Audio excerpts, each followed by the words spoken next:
This event today was to explain to people exactly what happened with the judgment. We had some excellent talks from Martyn Day, from Richard Meeran, Daniel Leader, and our colleague in Holland. Multinationals were operating, especially in developing countries, practices and standards which were simply ones that wouldn't have been acceptable in developed countries, and which were causing harm to people, physical harm, environmental damage, and human rights violations. And so we wanted to do something about that. We've had a very interesting discussion today about the recent developments in the law around the liability of multinational parent companies, and we've heard about the recent decision of the Supreme Court in the Vedanta case, which is the case for the Zambian communities who live around the company's copper mine. The Vedanta ruling is definitely helping us to push it that bit, to take it one step further.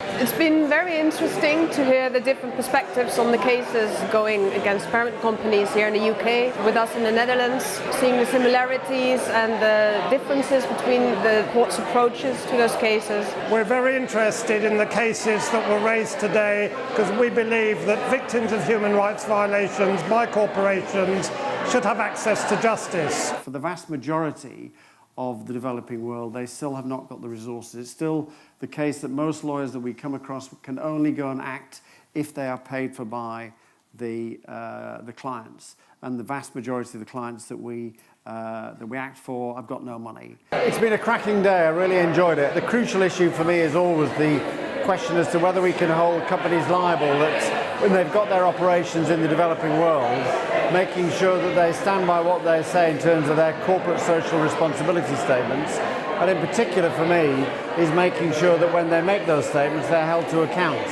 So today's discussion went really well in terms of the decision of the Supreme Court was such an important one in laying down what the law is for the future.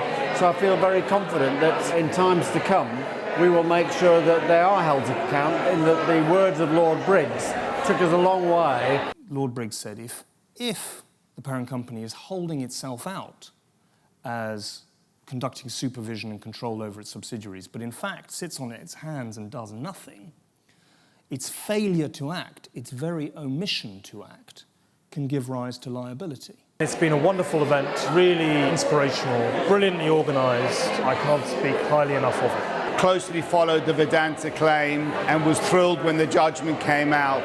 And I think this opens up the opportunity to really be able to make more corporates accountable globally. I think it's a great achievement for Leigh Day. So best of success to Leigh Day going forward.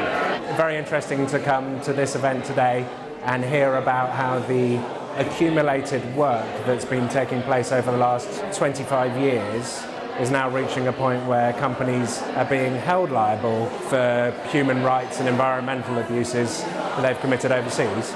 Tonight was a very exciting event. Once again, Leigh Day is winning victories in court that might make a real difference to thousands of victims of injustice all around the world.